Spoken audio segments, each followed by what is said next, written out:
Recording in progress. Muy bien, vamos a empezar. Ok. Lo que vamos a ver hoy es criptografía asimétrica sobre campos numéricos, lo más simple, que trabaja básicamente con dos funciones trampa de una vía. Una es esta conocida como el problema de la factorización. El problema de la factorización. Que está la primera función, ¿no? Que es muy fácil multiplicar los números primos, pero es complejo hacer la descomposición, o sea, lo que se conoce como factorización. Muy bien, entonces, este es el segundo problema o función trampa de una vía, conocido como el problema de logaritmo discreto. Y este es tanto más complejo que el problema de la factorización. De alguna manera están vinculados los dos, pero hoy día se trabaja con ambos en protocolos criptográficos diferentes. Bueno, recordemos que la criptografía simétrica trabajaba con una sola clave, la asimétrica trabaja con dos, que se generan juntas en un mismo momento. Una es la clave privada y la otra es la clave pública. Como el nombre lo indica, la clave pública se puede dar a conocer sin pérdida de la seguridad, se puede difundir. En cambio, la clave privada tiene que permanecer secreta en poder del dueño. Y con estas dos claves se puede proceder a cifrar. Todas las entidades que están en una comunidad poseen cada uno su clave privada y su clave pública. Y de esa manera, cuando se cifra un mensaje, se hace con la pública del receptor. O sea, esto no hay que confundirse. Cuando uno manda un mensaje, supongamos de Alice a Bob, Alice utiliza para cifrar la clave pública de Bob, o sea, del receptor. Y luego, cuando Bob recibe el mensaje, lo puede abrir con su clave privada. Y es el único que lo va a poder hacer. Bien, estos son los conocimientos básicos con los cuales vamos a operar en criptografía asimétrica. Después hay una variante conocida como híbrida, que acá está descrita, en la cual lo que se hace es generar una clave de sesión, que es una clave aleatoria y descartable de uso único, y esa se encripta con la clave pública del receptor. Junto con eso, se utiliza la clave de sesión, esa que se acaba de encriptar, para cifrar entonces la clave pública, por un lado, y por el otro lado, se usa la clave de sesión para cifrar en simétrico el mensaje. O sea, lo que se manda del emisor al receptor es el mensaje cifrado con una clave de sesión y eso se acompaña con la clave de sesión cifrada con la clave pública del receptor. De esa manera, el receptor lo primero que hace es recuperar la clave de sesión usando su clave privada y una vez que tiene la clave de sesión puede aplicar el simétrico para recuperar el mensaje. Esto se conoce como híbrido porque utiliza por una parte la criptografía asimétrica para el cifrado de la clave y por el otro lado la simétrica para el cifrado del mensaje. Entonces esto procede exactamente de esta manera y es lo que habitualmente se emplea. Esto se emplea mucho más que la encripción asimétrica. El problema de la encripción asimétrica es que es aproximadamente 100 veces más lenta que la simétrica. Por lo tanto, no conviene cifrar mensajes grandes con claves públicas, sino lo que se hace es trabajar siempre con mensajes reducidos, como en el caso de la híbrida. Después vamos a ver cuando manejemos firma digital, que se hace lo mismo, pero transformando un digesto o un hashing del mensaje con la clave privada del emisor. En vez de ser la pública del receptor, es la privada del emisor. Eso lo vamos a ver en el capítulo de firma digital. Ahora lo que vamos a hablar del intercambio de claves. Primero de todo, ¿qué es un intercambio de claves? Tenemos dos entidades en Internet que no se conocen, o tal vez si se conocen desconfían uno de otro, pero tienen que intercambiar información. Entonces, la forma más rápida de intercambiar información es a partir de cifrado simétrico. Pero el problema es que tienen que concertar una clave, tienen que ponerse de acuerdo con una clave simétrica. Bueno, ese es el objetivo del intercambio conocido como Diffie-Hellman. Es un método en el cual dos entidades remotas se ponen de acuerdo en una clave que puede ser aleatoria, que cuando termina el protocolo los dos tienen esa misma clave para intercambiar información en simétrico.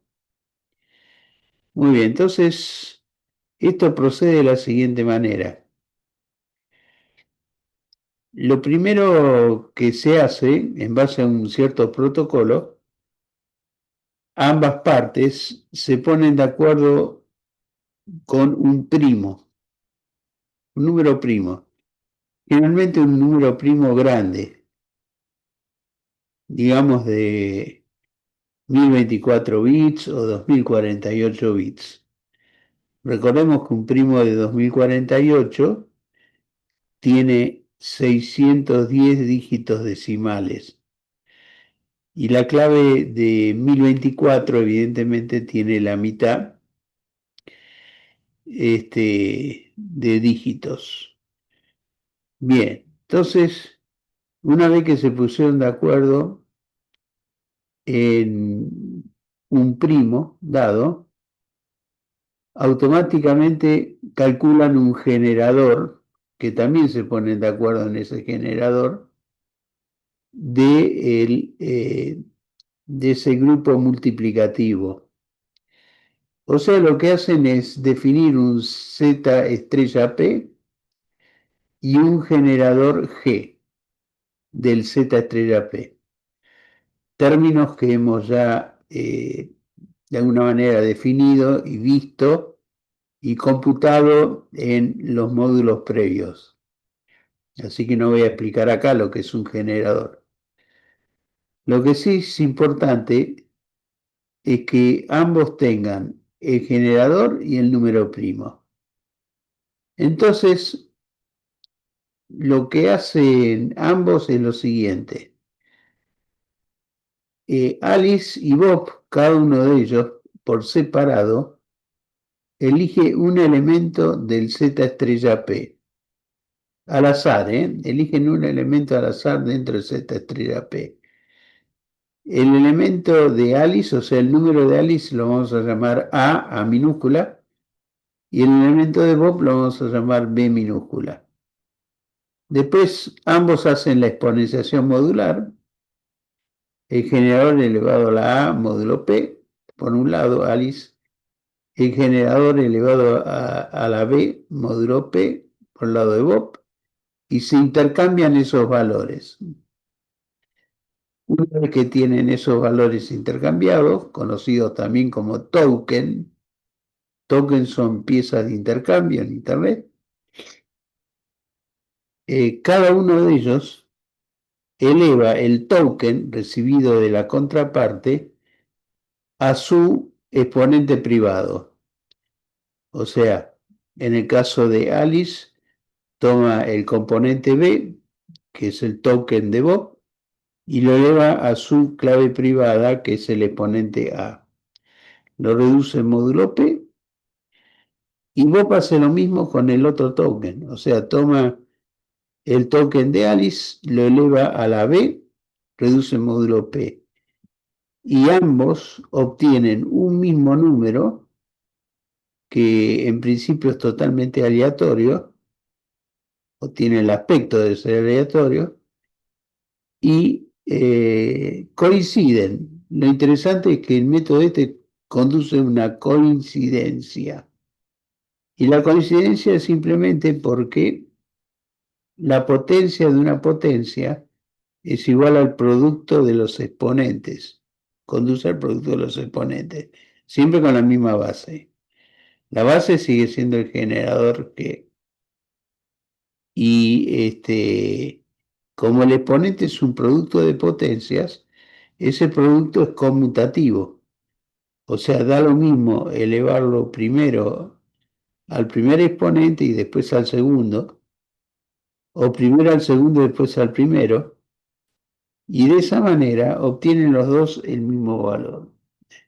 Ese es el mecanismo conocido como intercambio de Diffie-Hellman. Muy bien, vamos a ver un ejemplo numérico. Fíjense acá, por ejemplo, los dos se ponen de acuerdo en un número primo, en este caso es un primo chiquitito, ¿no? 353. En la práctica no se usa eso, ¿no? Se usan primos que tienen no 3 dígitos como este, sino 600 dígitos. Muy bien, entonces ahí se encuentra un generador, en este caso es el número 3, y lo que se hace justamente es Alice y Bob eligen sus exponentes que son claves privadas, ¿no? La mantienen en secreto. También las pueden elegir al azar, o sea, no tienen un método para elegir. En este caso, Alice eligió el 97 y Bob el 233. Ambos números dentro del Z estrella 353. Bueno, de esa manera, Alice toma el generador, que es 3, lo eleva al exponente privado, que es 97, y lo reduce módulo primo, ¿no? 353. Y eso le da 40. Muy bien, entonces ese 40, a ver, ahí está. Bien, cuando tarda así un poquito porque estoy dejando entrar a algunos... Muy bien, fíjense que en este caso la clave de Alice es tomar el número 248, que es el token de Bob, lo eleva a su clave privada, que es 97, lo reduce en módulo el primo y obtiene el número 160. Y Bob hace exactamente lo mismo con el token de Alice. El token de Alice es 40. Entonces toma el número 40 y lo eleva a su clave privada, que es 233. Lo reduce en módulo 353 y obtiene el número 160. Obviamente los dos llegaron a obtener el mismo número, digamos, la misma clave, que van a usar después en simétrico, que es el número 160. Muy bien. ¿Entienden esto? ¿Se entiende bien lo que hace Diffie-Hellman? Pregunto, ¿no? Porque por ahí hay que explicarlo de vuelta.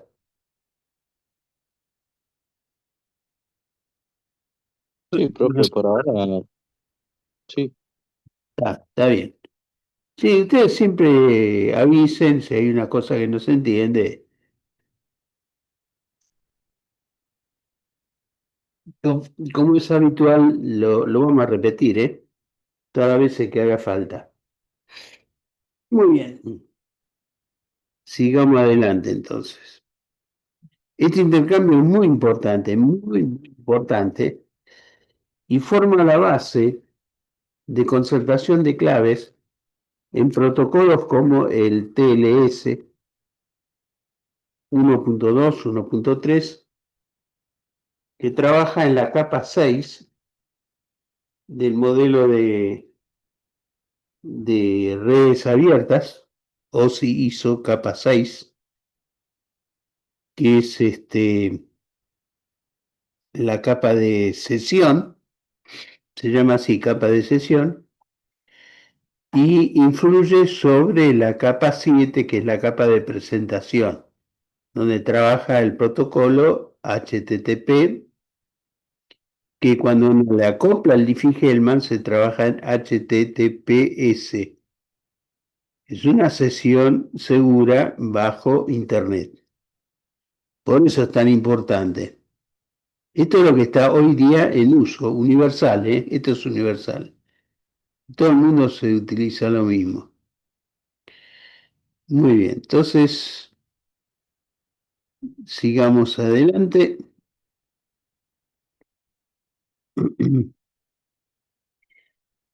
Eh, la, Cuando se trabaja en criptografía asimétrica, en general, las claves públicas van a parar siempre a un repositorio. Hay toda una tecnología armada en torno a la formación, a la instalación de un sistema de clave pública que se conoce como PKI, que significa infraestructura de clave pública. Las claves públicas siempre van a parar a un repositorio que es de acceso público para todos los integrantes de la comunidad. Y las claves privadas van a parar a contenedores que pueden ser portátiles, como los que muestran acá, o sea, unos pendrive donde se almacena la clave privada, o puede ser el mismo disco rígido, siempre van encriptadas. Las claves privadas siempre se encriptan. Se encriptan con un secreto que se supone conoce solamente el dueño de esa clave privada. Así que ese es el mecanismo general de operación. Y ahora vamos a ver un poquito el primer método de cifrado o criptosistema que utiliza clave pública, que es el RSA. RSA son las iniciales de los tres investigadores que lo desarrollaron, Rives, Shamir y Edelman, y esto funciona de la siguiente manera. La generación de claves, esto se hace previamente a los intercambios, ¿no? Lo primero, se generan claves, y todo este mecanismo de generación de claves lo hace cada una de las entidades por su cuenta. O sea, esto no es compartido en general, sino que cada entidad hace su generación de claves. O sea, cada entidad elige dos números primos, hoy día primos de 1024 bits, pero podrían ser primos mayores de 2048 bits, etcétera. Profe, Y no, una consulta. sí, dale, Cuando yo trabajaba haciendo VPNs, que era justamente con OpenVPN en Debian, sí, eh, que a veces generaba ese, no sabía muy bien lo que estaba haciendo, generaba una primary key con una herramienta de RCA, también veía lo que era Diffie-Hellman, y es lo que usted dice, había como, podía hacer como una tipo contraseña con 128 que vos mirabas y era unos números codificados con letras más pequeños y el de 256 era mucho más amplio.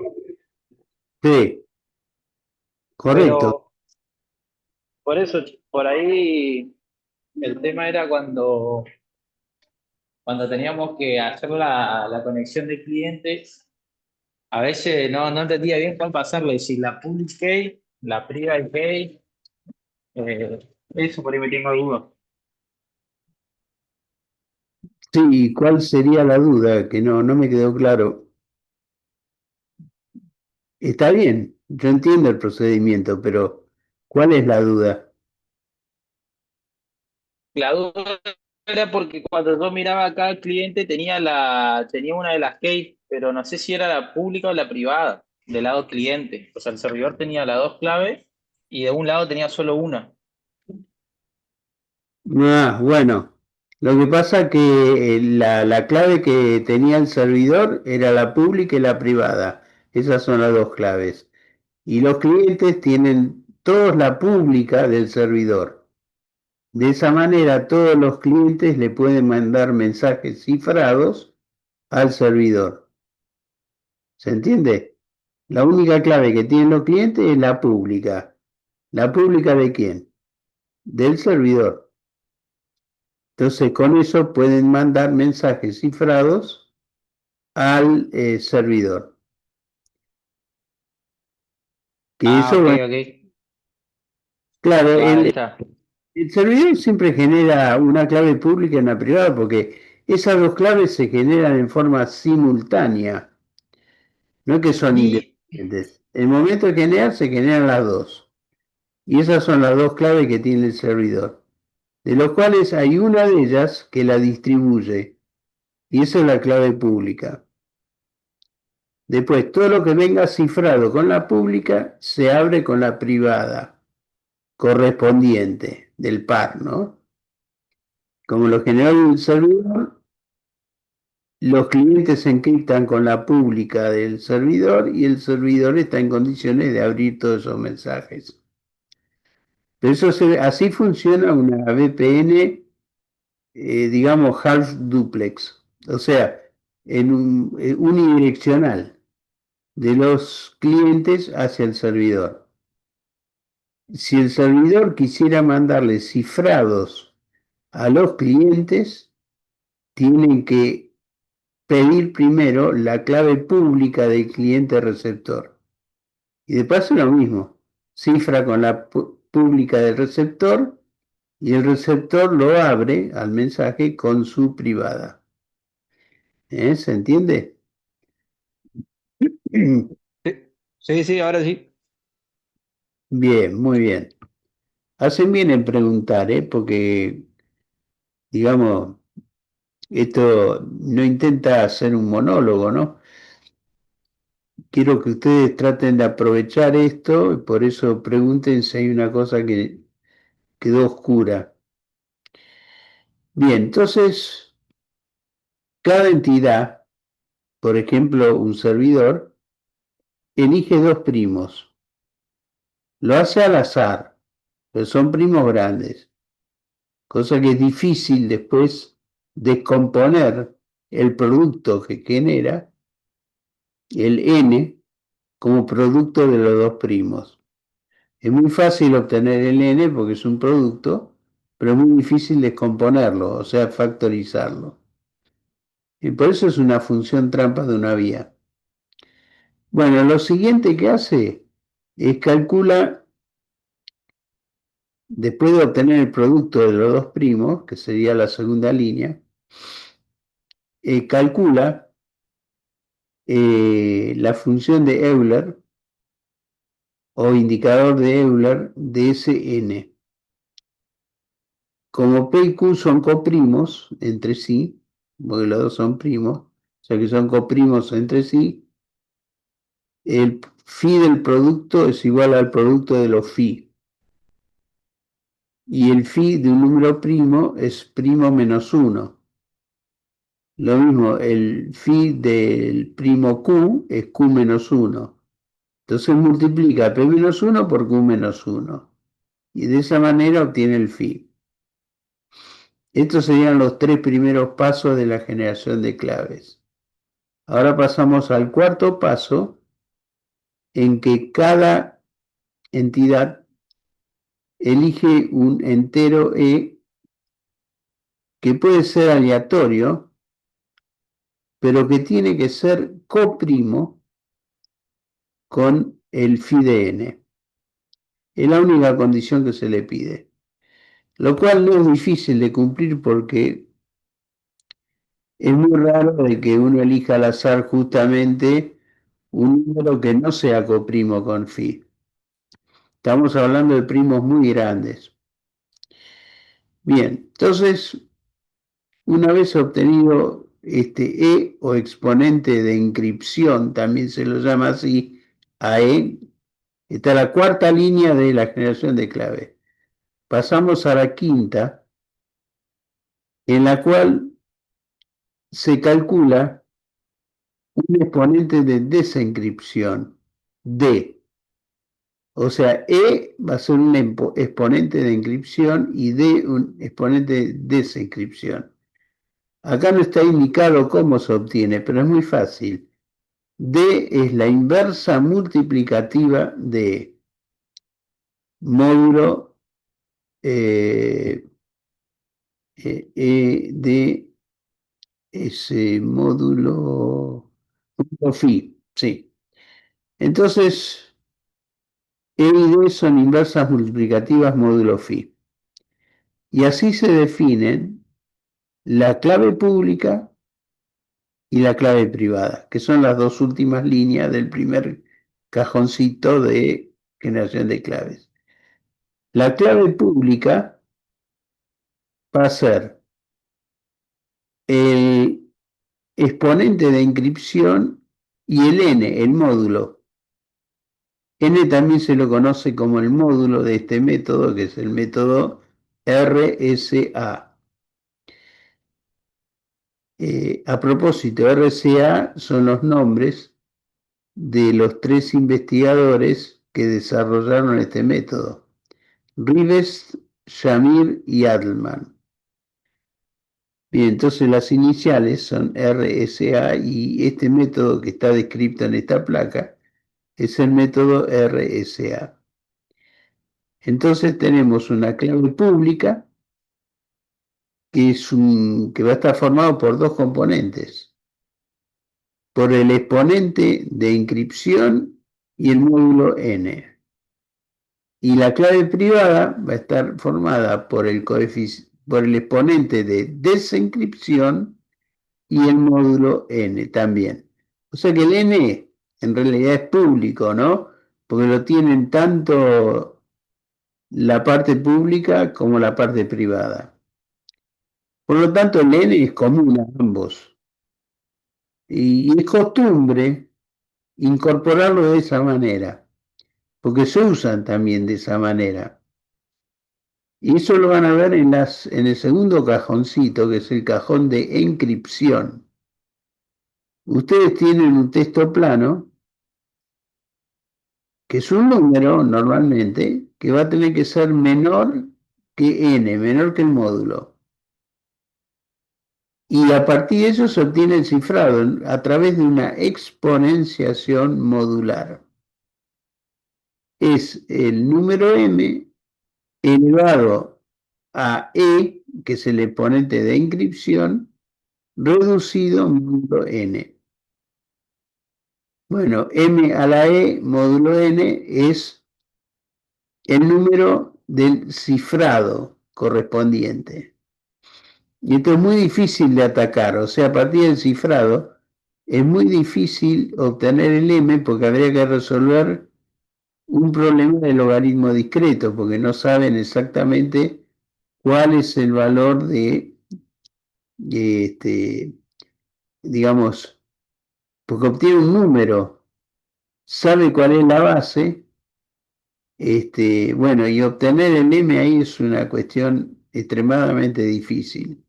Por eso el método de RCA es seguro, ¿no? Y el último cajón muestra cómo es la desencripción.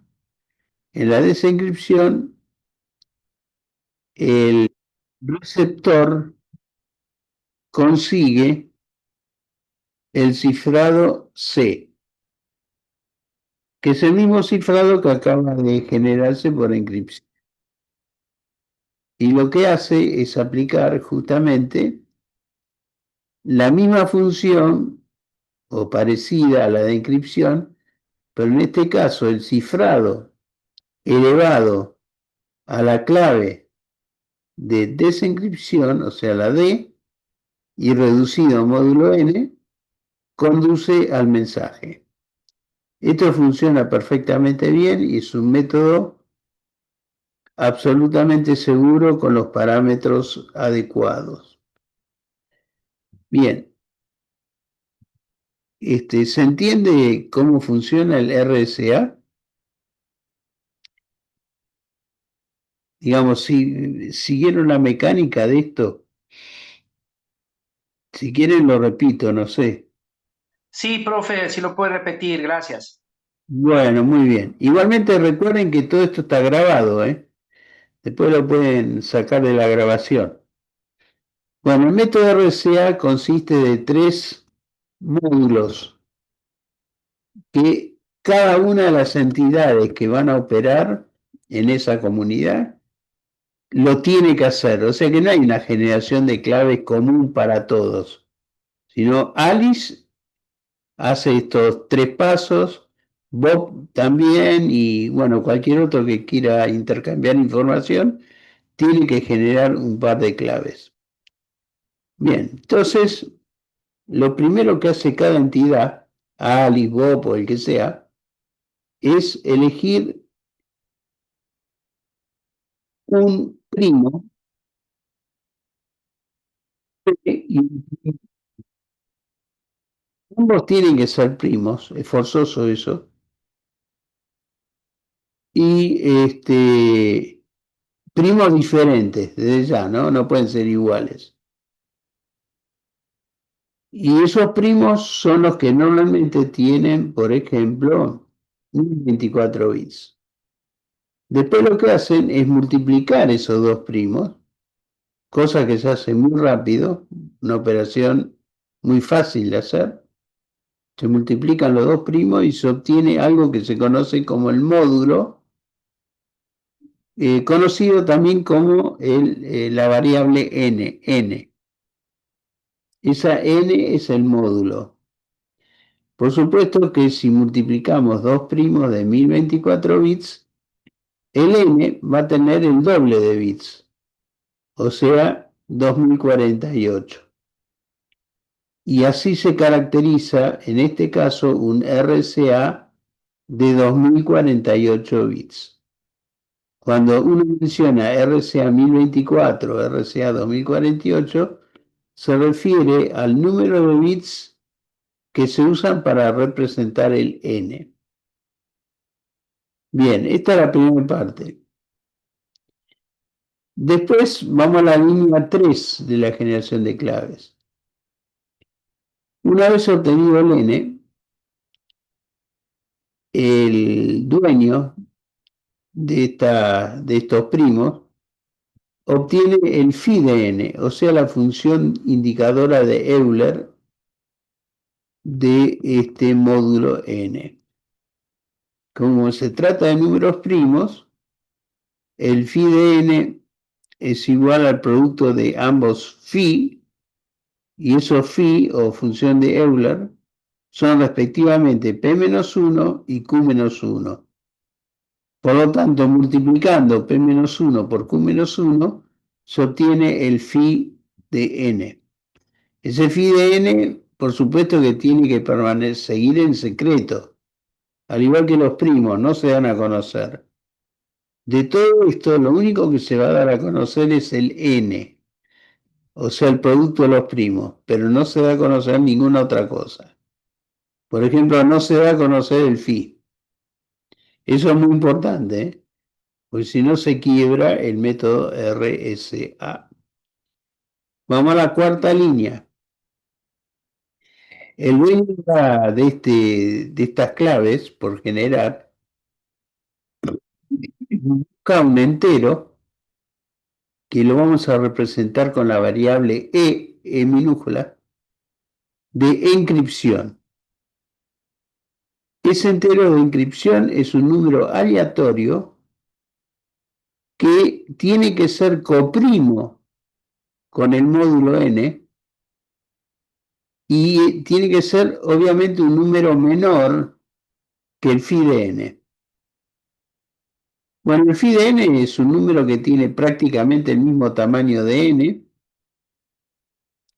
o sea que es fácil obtener cualquier número que sea menor que ese límite superior. Bien, después pasamos a la quinta línea, que es calcular D o coeficiente de desencripción. También lo podríamos llamar el exponente de desencripción, D. ¿Cómo se obtiene? No está indicado en este cuadro, pero se lo digo. El D es la inversa multiplicativa de E módulo phi. O sea, se trata de una inversa multiplicativa. La ventaja que tiene esto es que realiza después encripciones y desencripciones asimétricas usando E para encriptar y D para desencriptar. Bien, la clave pública que se obtiene es el par EN. O sea, donde dice clave pública, ahí aparece el par EN, o sea, el exponente de encripción y el módulo N. Y la clave privada va a ser DN, donde D es la clave de desencripción y N es otra vez el módulo. Fíjense que el módulo aparece en las dos claves, pero eso es simplemente por una costumbre, ya que ambos números se usan respectivamente para encriptar o para desencriptar en este método RSA. Entonces vamos a ver cómo funciona la encripción. El texto plano se lo transforma en números y se lo fracciona al texto plano en fragmentos que sean menores que n, o sea, menores que el módulo. Con esa condición, el cifrado va a ser el mensaje, o sea, M mayúscula, elevado a la E, que es el exponente de encripción, y todo eso reducido a módulo n, o sea, una exponenciación modular. Esto lo recibe, eventualmente ese cifrado lo recibe, lo puede generar cualquiera, porque la clave pública justamente está en poder de todo el mundo. Entonces, como la clave pública la puede tener cualquiera, cualquiera puede cifrarle mensajes al dueño de la clave privada correspondiente. Muy bien, entonces, ¿qué hace el dueño de la clave privada? Toma el cifrado C y lo eleva, el C lógicamente un número, ¿no es cierto? Lo eleva al exponente de desencripción D y reduce esa potencia módulo n. Y resulta ser de que con ese método tan sencillo recupera el mensaje original, que lógicamente el único que puede leer un mensaje cifrado, o sea, un C, el único que puede leer el mensaje es el dueño de la clave privada. Porque si no tenés la clave privada no puedes hacer esta última operación. Bueno, así se cifra y se descifra con el método asimétrico RSA. ¿Quedó más claro ahora? Sí, ¿O profe. no queda ninguna duda, seguro? Bien, parece que no, muy bien.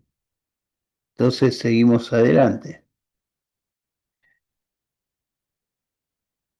Ahí está.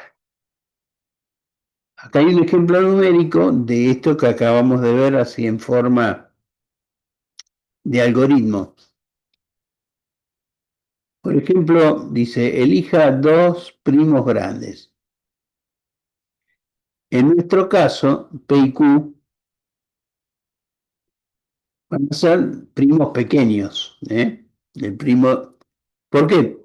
Porque queremos hacer cálculos simples. Simplemente alcanza con trabajar con números primos pequeños para verificar cómo funciona el RCA. Entonces lo primero que se hace es obtener el módulo n, que es el producto de Q, y el módulo de P por Q va a ser 17 por 11, que es igual a 187. 187. Bien, después el que está generando estas claves calcula el phi de n, que es P menos 1 por Q menos 1, o sea, 16 por 10. Recordemos que P y Q eran 17 y 11, le restan 1 y lo multiplican. 16 por 10, o sea, 160. Y después se elige al azar un número menor que 187, pero que sea coprimo con el phi. Por ejemplo, el número 7. Y ese va a ser la clave de encripción, o va a formar parte de lo que será la clave pública. Después se calcula el D tal que el producto de D por E módulo phi sea 1, o sea, es la inversa multiplicativa de E. D multiplicada por E reducida a módulo phi tiene que dar 1. Quiere decir que D es la inversa multiplicativa de E. No hace falta aclarar lo que es una inversa multiplicativa porque lo vimos en los módulos numéricos iniciales. Muy bien. Entonces, haciendo las cuentas, el primer número que cumple con esa condición es el 161. Pero no es el único. No es el único. Como estamos trabajando con números pequeños, acá hay varios números posibles que pueden servir como exponentes de desencripción. Pero elegimos el 161, el más pequeño de todos. Obviamente, 161 multiplicado por 7, 161 multiplicado por 7 y reducido módulo 160 tiene que dar 1. Cosa que se puede verificar, por ejemplo, con el programa ModCalc. Bien, entonces lo que hacemos ahora es generar las dos claves. Hay dos pasos de verificación que lo podemos saltear. vamos directamente a la clave pública, que va a ser el exponente de encripción, o sea, 7, y el n, que es 187. Y la clave 2, que es la clave privada, en este caso va a ser el exponente 23 y la clave, perdón, y el n, que es 187. Estoy mirando que en esta lista que está acá, donde dice 160K más 1, el número más pequeño que cumple la condición de ser la inversa multiplicativa de 7 módulo 160 es el número 23. Por eso aparece acá. A pesar de no estar en esta lista, pero se ve que 7 por 23 reducido módulo 160 nos conduce al número 1. Muy bien, entonces tenemos la clave pública 7.187 y la clave privada 23.187. Ahora esto sigue adelante porque evidentemente lo único que hicimos es generarle las claves a Alice y lo mismo haría Bob, por ejemplo, por su lado. Muy bien, entonces para hacer la inscripción se elegiría un mensaje cualquiera, un número perteneciente al Z estrella N, y con ese número le elevamos la potencia 7, lo reducimos módulo N, y eso formaría el cifrado. El cifrado, el único que lo puede abrir es el dueño de la privada, o sea, toma ese resultado, lo eleva a la 23, lo reduce módulo 187 y obtiene el mensaje original. Así funciona el RCA. Bueno, esto en todo caso, como lo fuimos viendo así paso a paso, ustedes lo pueden volver a ver todas las veces que quieran en la grabación que estamos haciendo, ¿no? O sea que esto lo pueden repetir ustedes en cualquier momento y darse cuenta qué es lo que estamos haciendo. Bien, ahora vamos a pasar a otro capítulo de la criptografía asimétrica, que es el de las funciones de hashing o hash, cuya función es servir de control de integridad de los textos. La integridad, que es el segundo objetivo de la criptografía, es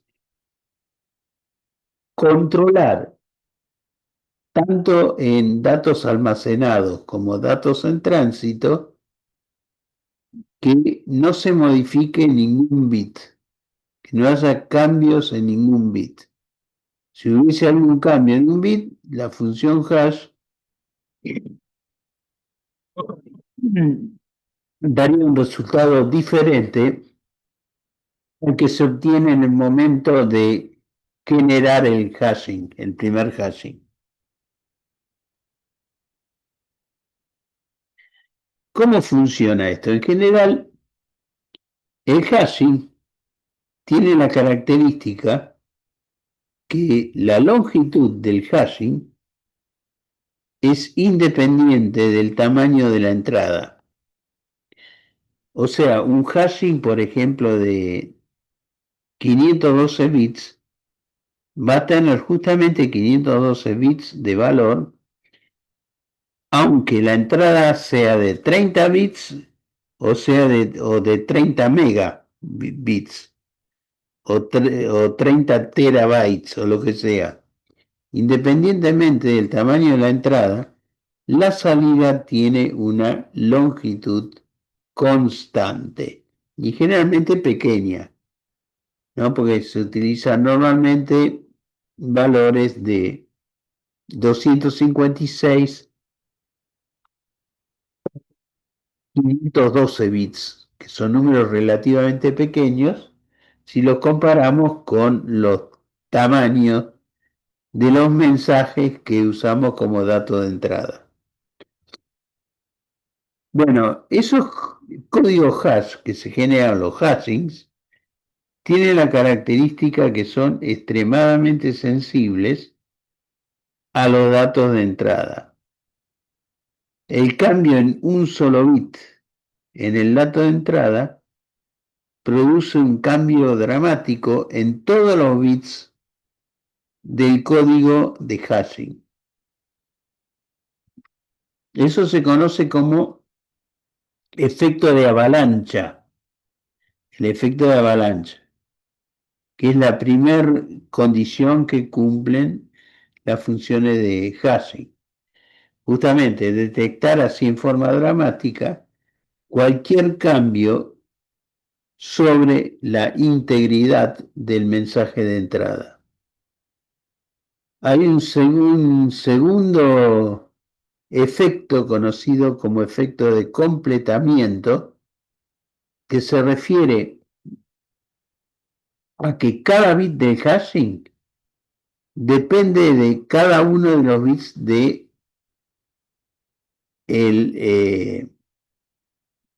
digamos, de los datos de entrada. O sea que hay una función que hace que el dato de entrada, de alguna manera, condiciona unívocamente al código hash. El efecto de avalancha es el más conocido, que se usa justamente para las funciones de hash que no posean clave.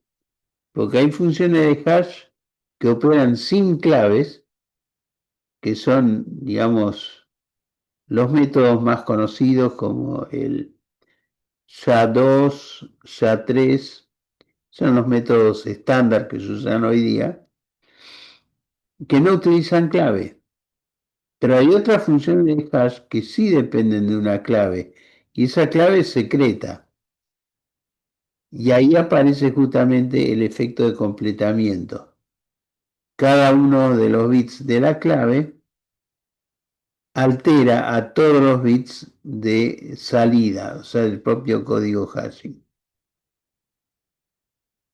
Bueno, muy bien. Entonces, estas funciones con clave se conocen generalmente como MAC, M-A-C, MAC, que es código de autenticación de mensajes. Son las siglas en inglés de código de autenticación de mensajes, o MAC, que son funciones hashing como el SHA-2 y el SHA-3.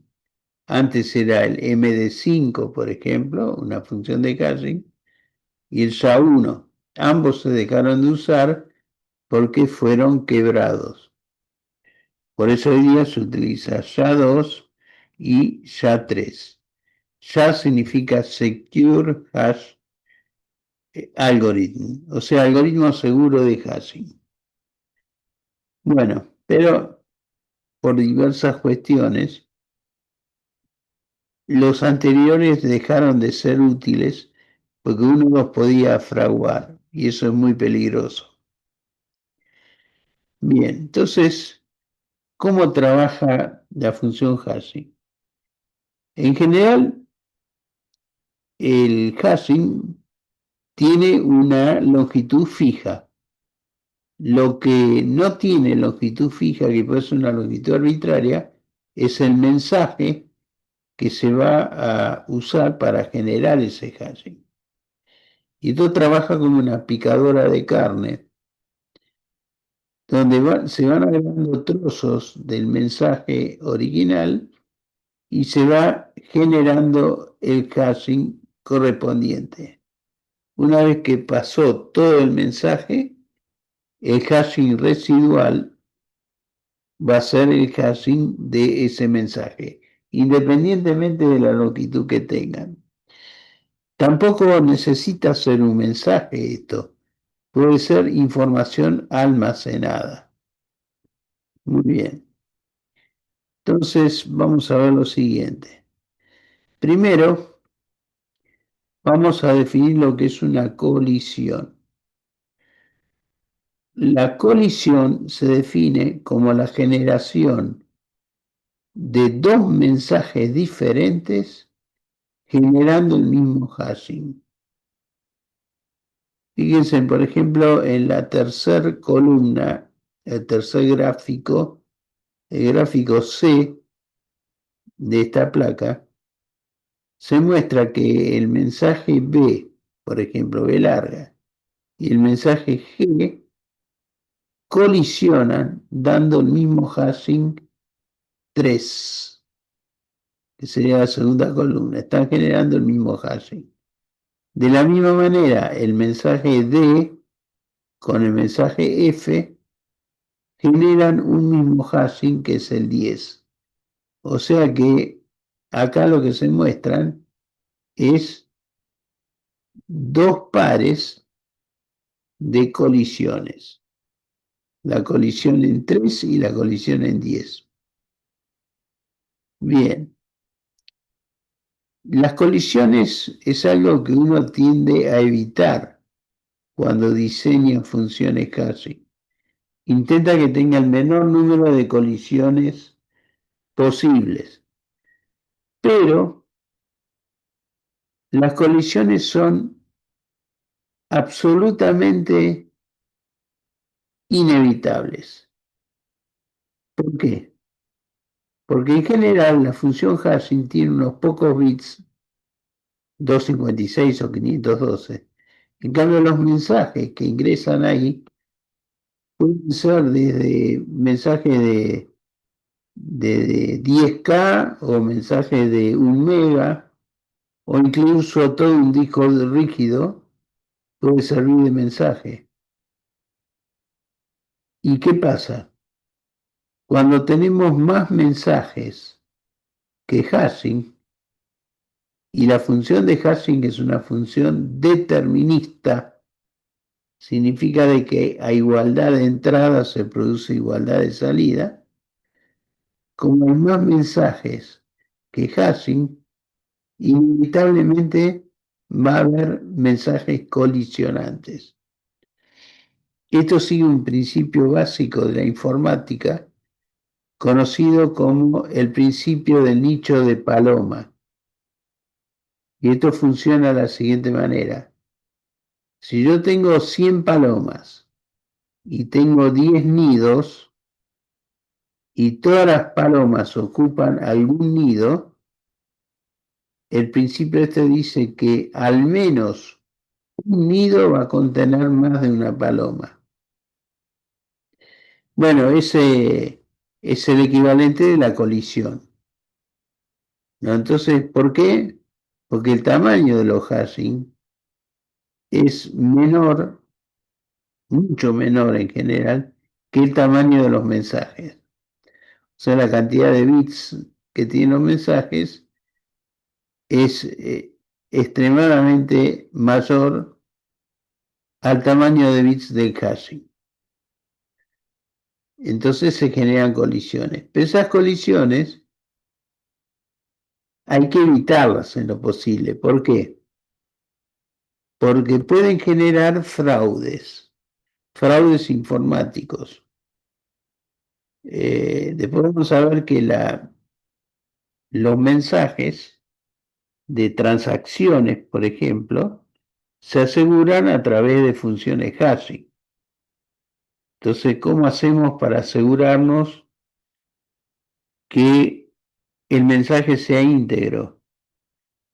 Agregando siempre un hashing al mensaje. El que recibe la información lo primero que hace es recalcular el hashing y fijarse contrastarlo contra el hashing recibido. Si fuesen iguales, se queda tranquilo con la transacción. Pero si fuesen diferentes, significa que alguien en el medio hizo alguna modificación sobre el mensaje que acaba de recibir. Bien. La peor situación que puede ocurrir está acá en la columna del medio, el esquema B.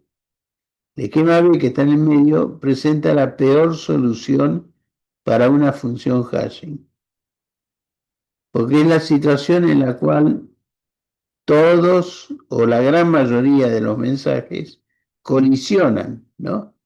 Fíjense ahí, todos los mensajes, todas las letras colisionan en el hashing 4.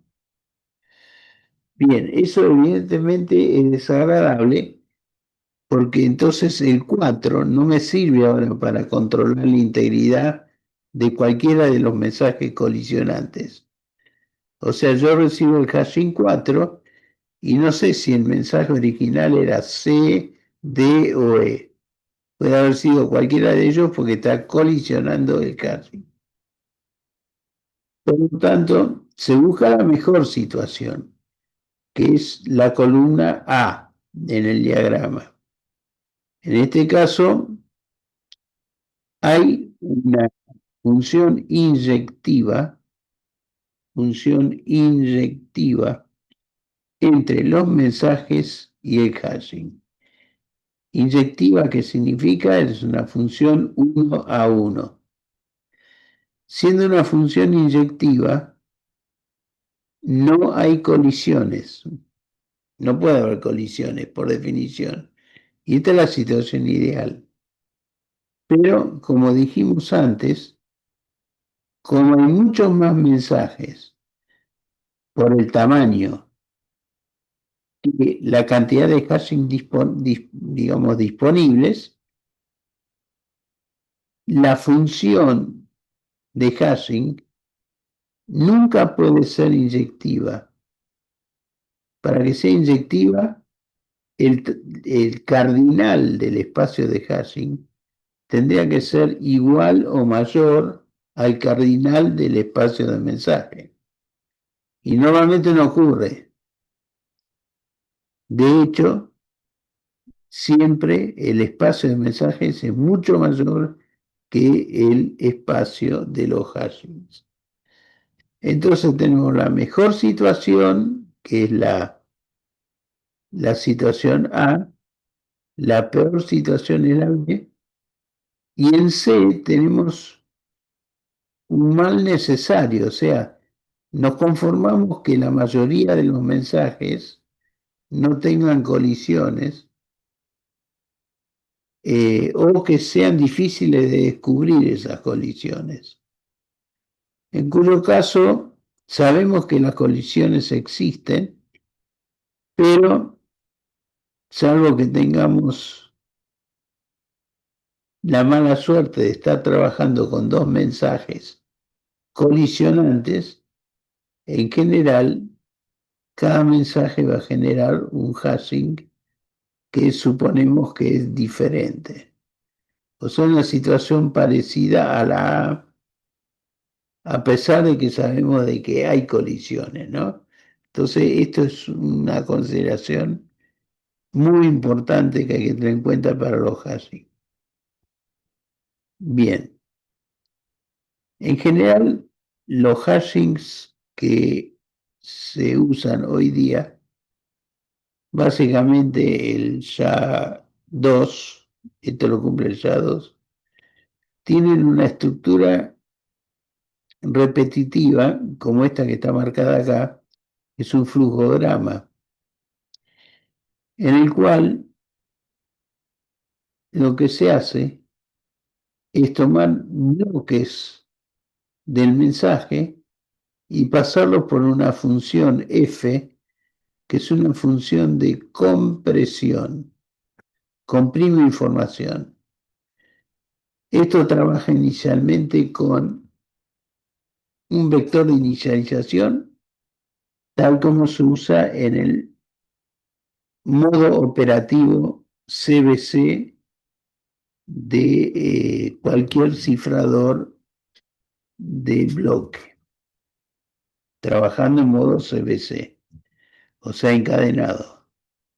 De esta manera se produce una cadena sucesiva de funciones que finalmente conducen a un digesto que es el h de x, que será el hashing de la cadena x1, x2, x3, puntos suspensivos, hasta x sub l, que sería el último. La última cadena puede requerir unos bits de relleno conocido como padding. El padding es el agregado de bits de relleno para alcanzar un cierto tamaño de bloque. Pues estas funciones están preparadas para recibir bloques de una determinada longitud.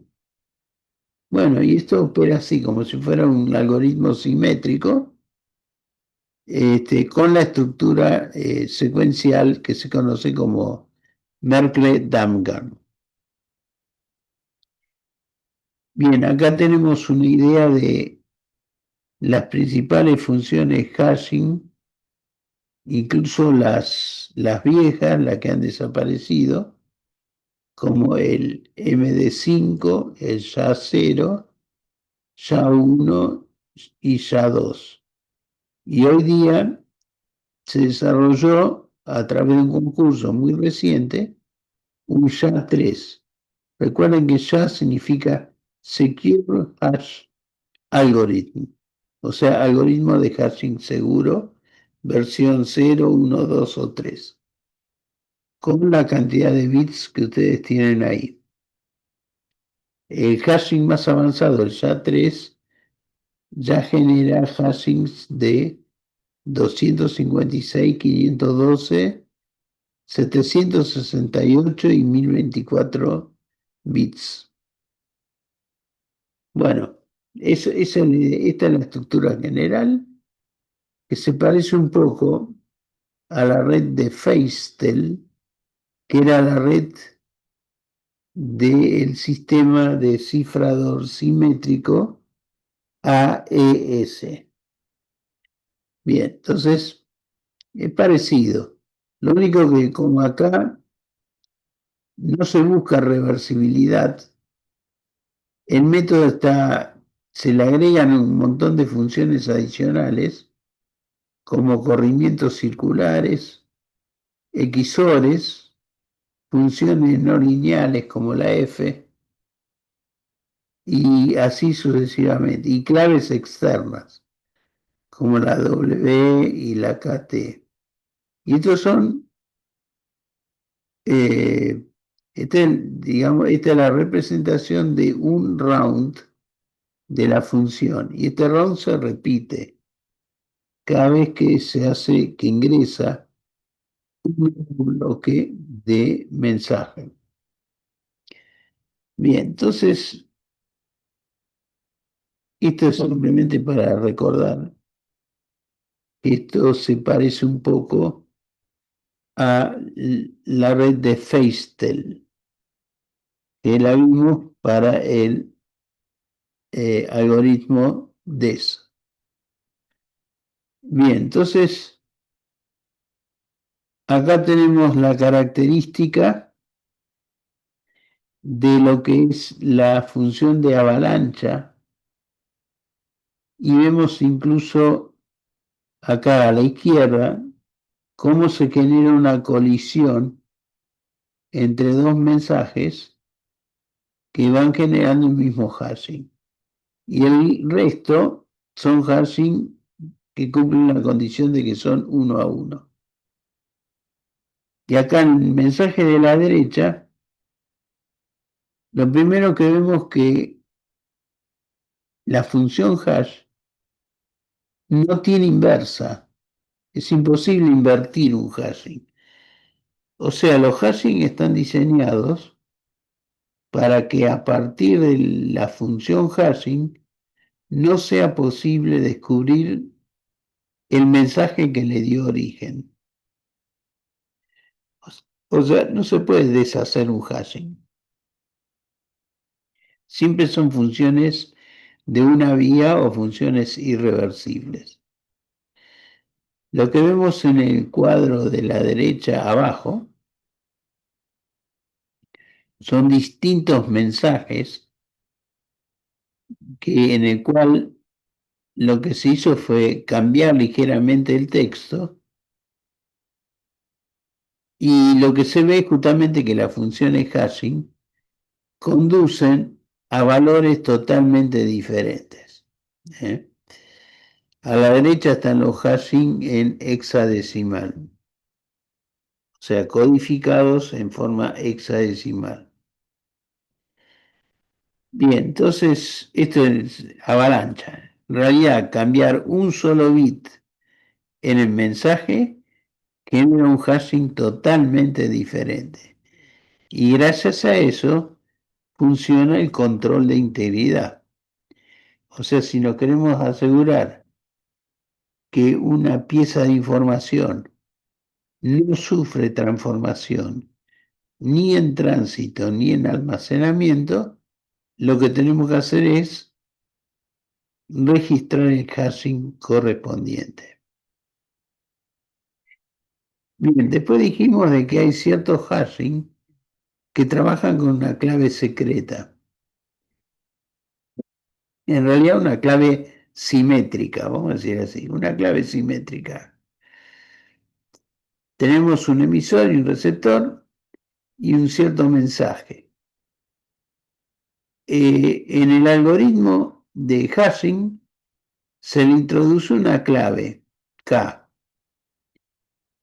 y así se genera el MAC, o Message Authentication Code, código de autenticación de mensajes, que es un hashing en el cual ha ingresado en algún momento una clave simétrica compartida entre el emisor y el receptor del mensaje.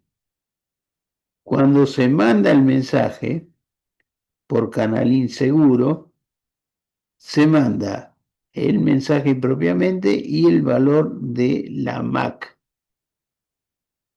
El receptor lo que tiene que hacer es aplicarle al mensaje recibido la función MAC usando la clave secreta K, que es la clave compartida, y recuperar de esa manera el código de la MAC del mensaje y compararlo con el MAC que fue recibido en la transmisión. Si los dos MAC son iguales, significa dos cosas. Primero, que la información del mensaje no sufrió ningún tipo de alteración. Y segunda condición, el mensaje proviene del que tiene la clave K, o sea, la clave compartida.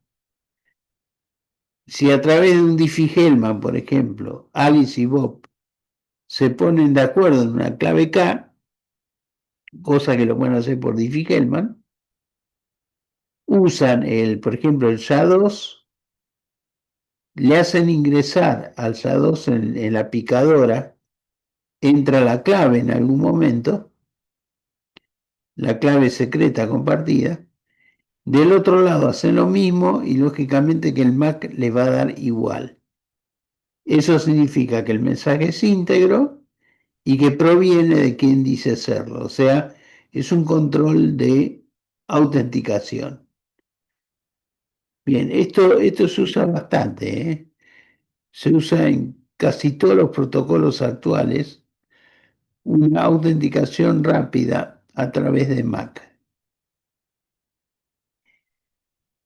Hay una variante del MAC conocida como HMAC.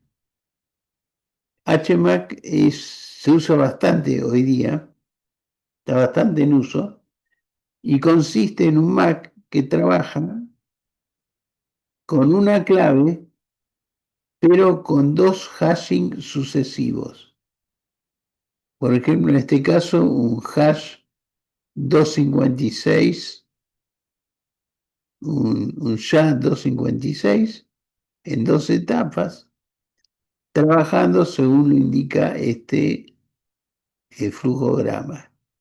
Fíjense en que entra el mensaje y al mensaje se le acopla al principio una clave. Se extiende el mensaje con una clave. Y ese conjunto se lo pasa por SHA y se obtiene el código del hashing correspondiente y se le pega después, o se concatena, una segunda, en segunda oportunidad de otra clave. Bueno, y si ambos dan exactamente lo mismo, entonces nos vamos a asegurar de que esta MAC trabaja en 2 etapas de hashing con una clave. Y eso se conoce como HMAC.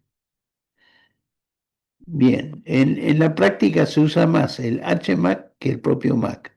O sea, se trabaja con hashing en 2 etapas. Muy bien. Vamos a ver desde el punto de vista teórico cuáles son las propiedades principales de las funciones hashing. Una función hashing posee como mínimo estas 2 propiedades. Primero, comprime información, porque de alguna manera hace un mapa determinista que traduce una pieza de información de tamaño arbitrario a una salida de longitud fija. Segundo, tiene que ser fácil de computar. En general, las funciones hashing son más rápidas que incluso que los métodos simétricos. Dijimos que los asimétricos son 100 veces más lentos que los simétricos. Pero esto es más rápido todavía, generalmente 10 veces más rápido. Así que esas son las 2 propiedades básicas que poseen los hashing. Lógicamente que la principal condición es que el hashing tiene que ser capaz de detectar cambios, pequeños cambios en una información, ya sea en tránsito o almacenada. Muy bien, entonces ahí tenemos los efectos de las funciones hashing criptográficamente seguras si cumplen con, primero, el efecto de avalancha, que cada bit de entrada se propaga a cada bit de salida en forma aleatoria. Ese se conoce como efecto avalancha o también conocido como efecto caótico. Digamos, pequeños cambios en la entrada producen cambios grandes en las salidas. El efecto de completamiento es, en este caso, que cada bit de salida depende de cada bit de entrada, una aleatoria. O sea que no se pueden predecir. Y por último, tiene que existir una función uniforme en el medio de los hashing, de tal manera que las colisiones están reguladas y uniformemente distribuidas. O sea que las colisiones deben ser difíciles de poder calcular, ¿no? Eso es fundamental. Y eso normalmente se calibran las funciones hashing en cuanto a su seguridad por estas 3 resistencias que así se las denomina. Son 3 características de las funciones hashing. La primera es la resistencia a la preimagen, que es prácticamente imposible calcular una entrada si nosotros conocemos un hashing, su hashing correspondiente. Es imposible o prácticamente imposible encontrar la entrada que generó ese hashing. Segundo, resistencia a la segunda preimagen. Resistencia a la segunda preimagen significa que si yo tengo un mensaje y su hashing correspondiente, tiene que ser muy difícil o prácticamente imposible encontrar un segundo mensaje que tenga esa misma propiedad. Y la última característica es resistencia a las colisiones generalizadas. O sea, tiene que ser muy difícil encontrar dos mensajes que posean el mismo hash de salida. Eso es una resistencia general a las colisiones. Y junto a estas tres funciones o resistencias son las que permiten medir la seguridad de las funciones hashing. Seguridad criptográfica. Bien. Ahora vamos a ver el tema de la firma digital. La firma digital es una evolución de las funciones MAC. Las MAC siguen viviendo porque son procesos rápidos. La firma digital en realidad en general es un proceso lento. O sea, no se usa habitualmente, salvo para certificaciones de integridad y de origen y no repudio toda la vez. O sea, todo lo que no sea confidencialidad en criptografía se resuelve a través de una firma digital. ¿En qué consiste la firma digital? Si ustedes recuerdan, el cifrado se hace con una clave pública y el descifrado, o sea, la operación inversa, a través de la clave privada. Bien, acá se hace algo totalmente diferente. Se toma un mensaje, se lo transforma con la clave privada del emisor y eso puede ser abierto, esa transformación puede ser abierta con la clave pública, que como está en poder de todo el mundo, el dueño solamente puede generar firmas digitales y cualquiera las puede verificar a la firma digital a través de la clave pública. Porque lo que arma la clave pública lo desarma la privada y viceversa. Lo que arma la privada lo deshace la clave pública. Son las mismas claves que se usaron para RCA. Entonces, como el método de transformación de privada y pública son 100 veces más lentos que los simétricos, se recurre a lo que se conoce como firma digital indirecta. La firma digital indirecta es tomar un mensaje y lo primero de todo es calcular un hash.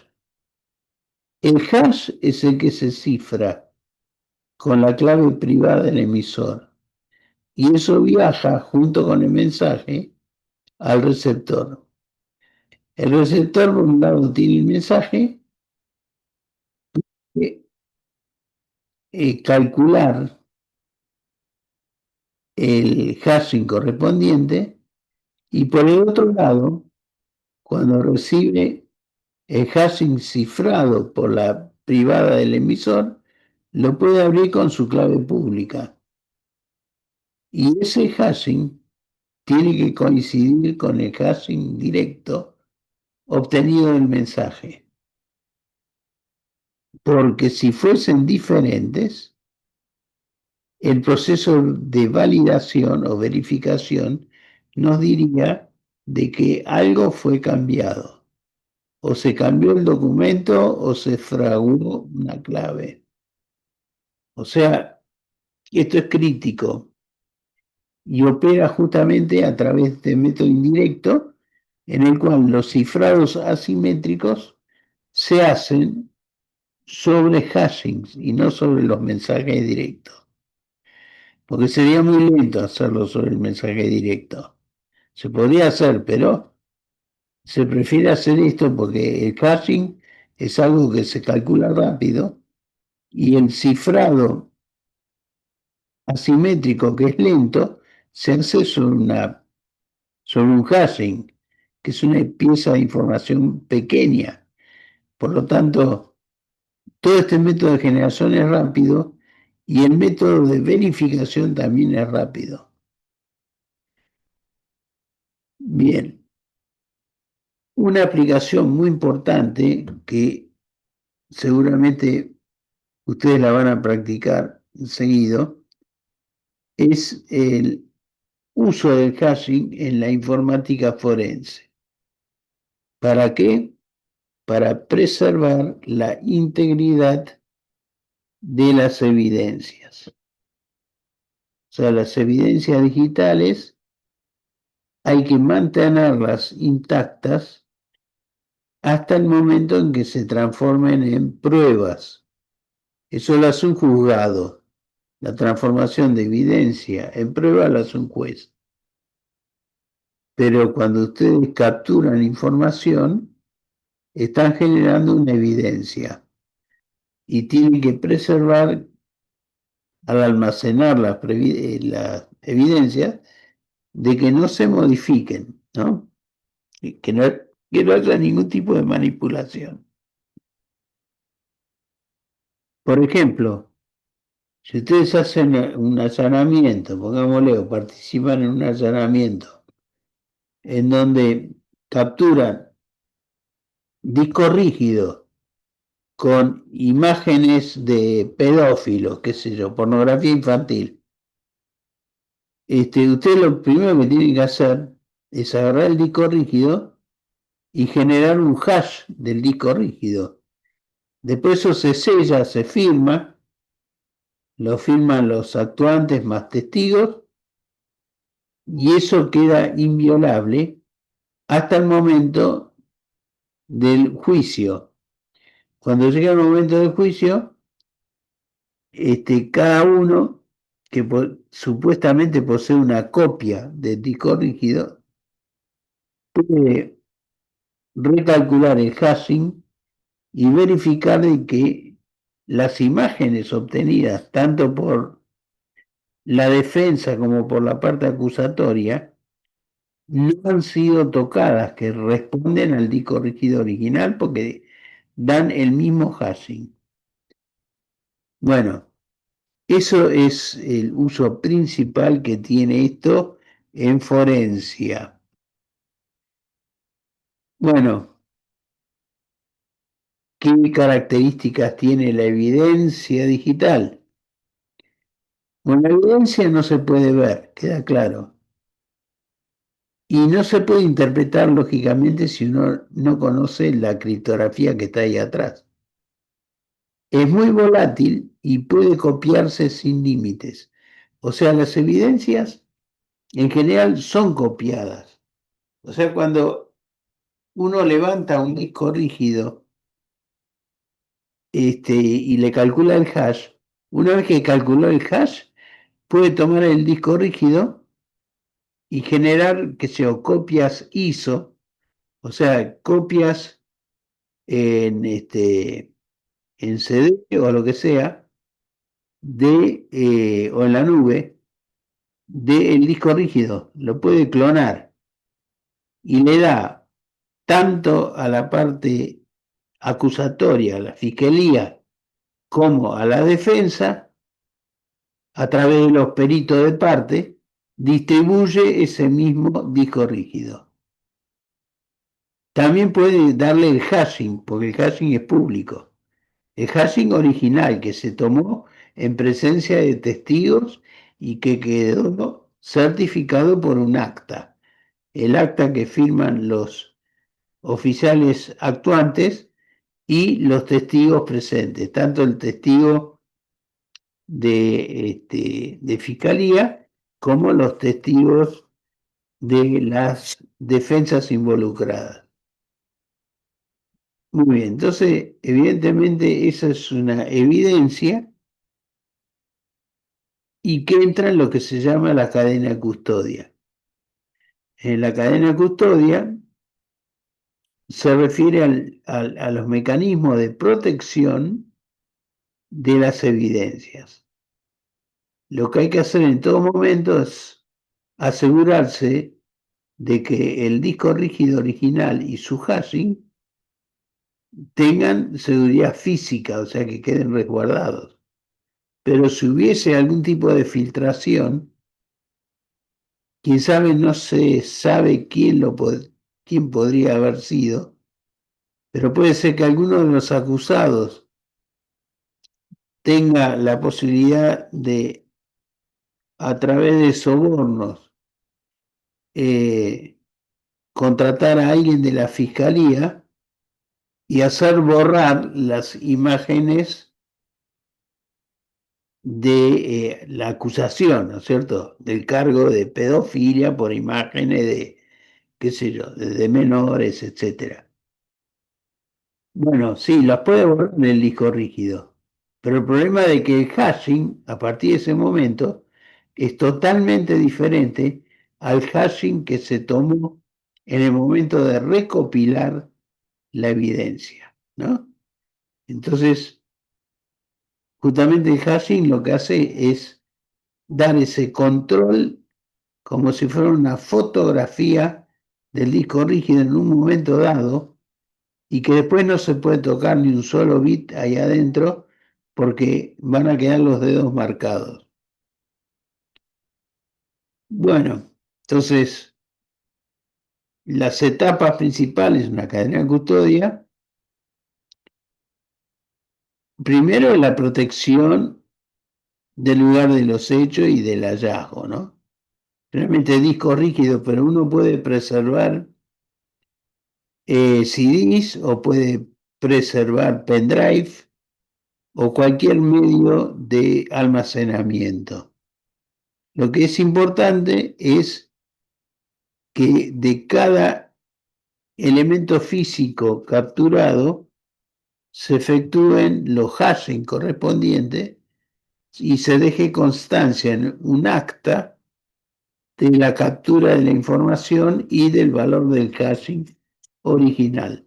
De tal manera que nadie puede alterar después el contenido físico sin que eso quede manifiesto porque se altera el hashing.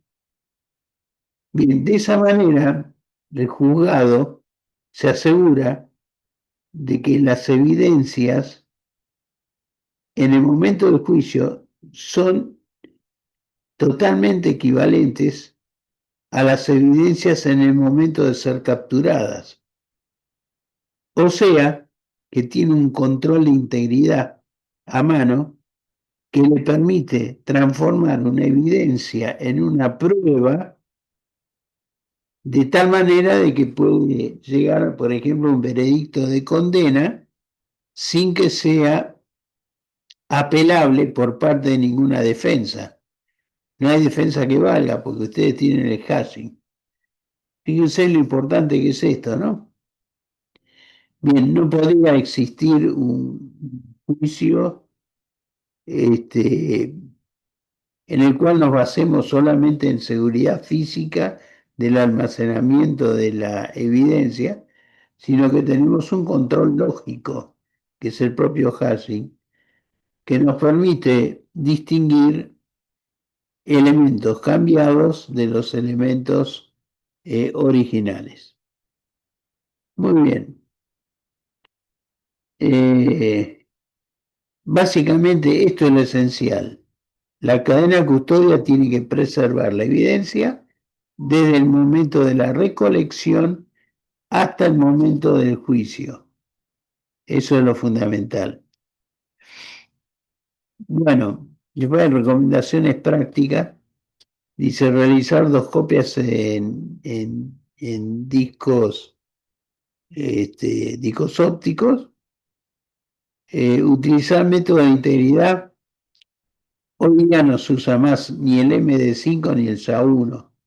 Tienen que usar SHA-2, por lo menos un SHA-2 256 o un SHA-3 256 o 512. Bueno, por supuesto que hay que etiquetar todo. Se realizan los actas correspondientes y se confecciona una cadena de custodia.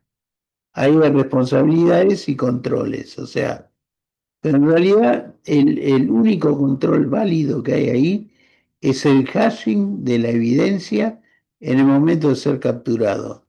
Ese es el mejor control. Bueno, acá está más o menos descrito cuál sería el orden en el cual se hacen procesamiento de evidencias, cosa que es elemental, y vamos a hablar un poquitito sobre cómo hacer desaparecer evidencias o en general información sensible de un disco rígido. El método de borrar en forma segura información de un disco rígido se conoce como whipping. Esa frase que está ahí, el whipping es el procedimiento del borrado seguro de información de un disco rígido. Ya que si estamos en sistema Windows y borramos un archivo, el archivo no se borra físicamente del disco rígido. Lo que se borra es de la tabla de asignación de archivos, de la FAT o del NTFS o lo que sea, del sistema de la tabla de asignación de sectores a los distintos archivos. Y se graba en el primer sector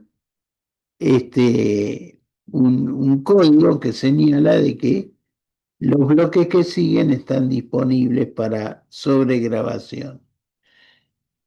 Pero si uno captura un disco donde se intentó un borrado, lo más seguro es que se pueda recuperar la información porque hay programas como al estilo de Uneraser, o sea, que borran, digamos, recuperan los archivos borrados temporalmente del disco, que no son visibles al sistema operativo, pero que sí se pueden recuperar porque físicamente están ahí. Entonces, a través de un monitor que busca sectores de archivos supuestamente borrados, es capaz de recuperarlos y volverlos activos. Son programas de Unerace. Ahora, el método whipping consiste en un borrado físico seguro de archivos y consiste en sobregrabar los sectores ocupados por información de cualquier documento sensible en forma aleatoria. Y en general el whipping procede en forma cíclica, sobregrabando en forma repetida, o sea, por ejemplo, puede hacer 20 grabaciones, sobregrabaciones con números aleatorios, un sector, de tal manera de que ningún Uneraser, o sea, programa de recuperación de archivos, lo pueda reconstruir.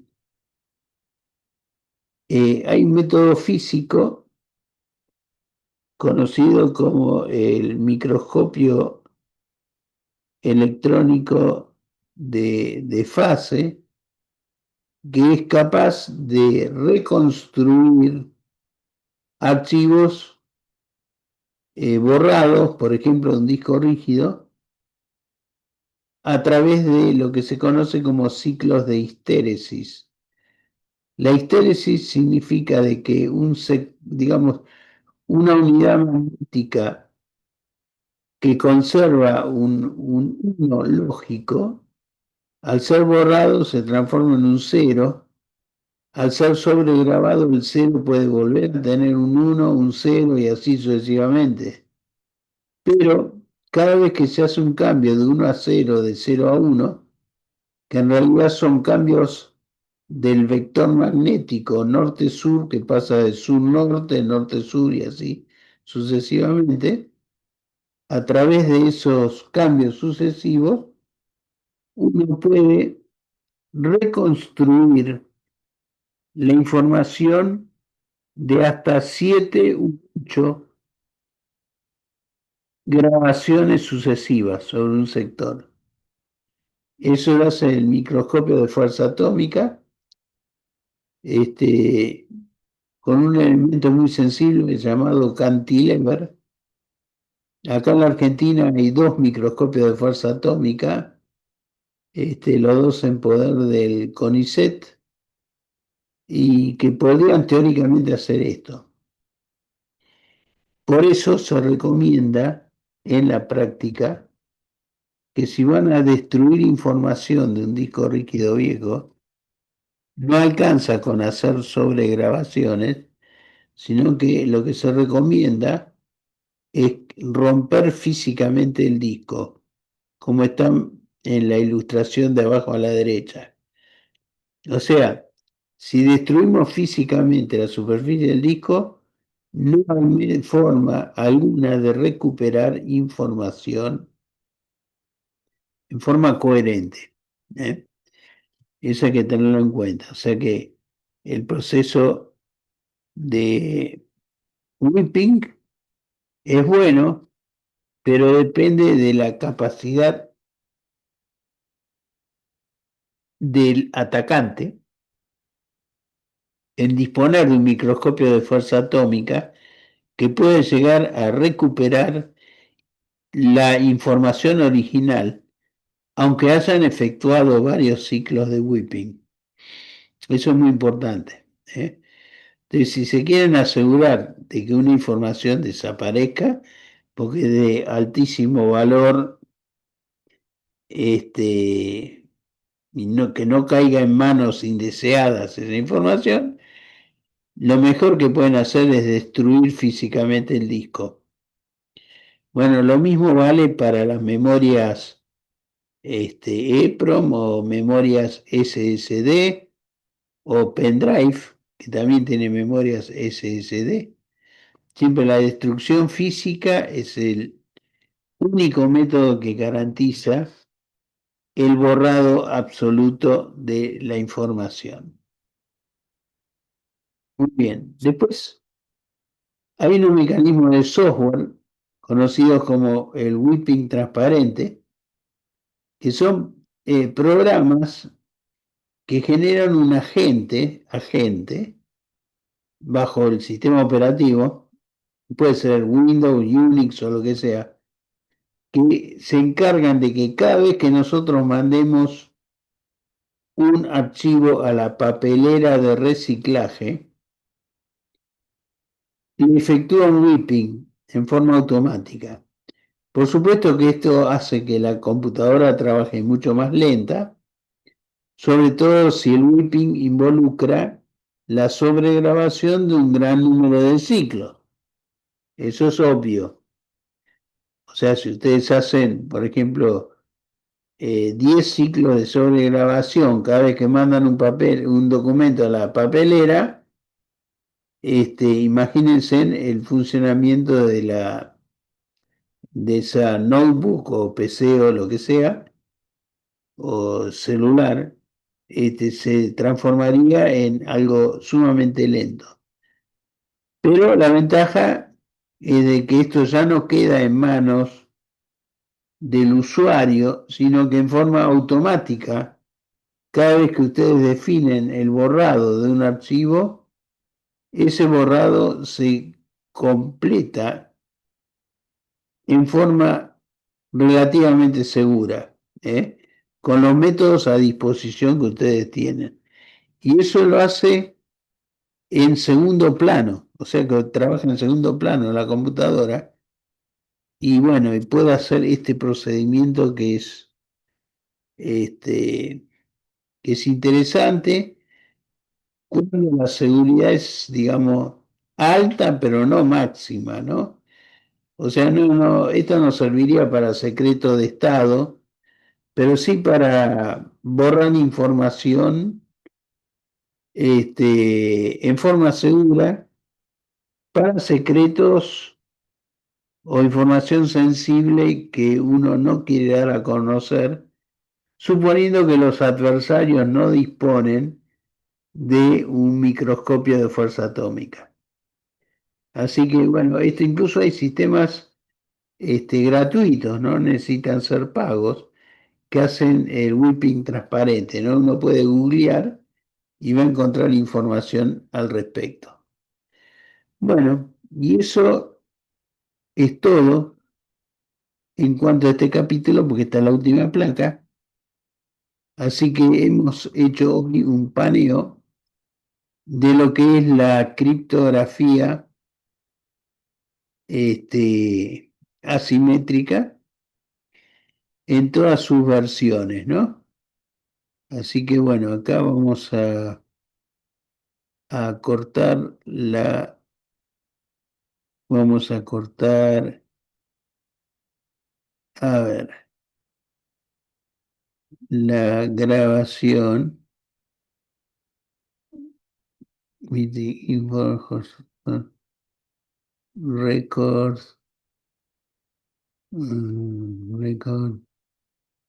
pause recording, acá está, stop, corto la grabación.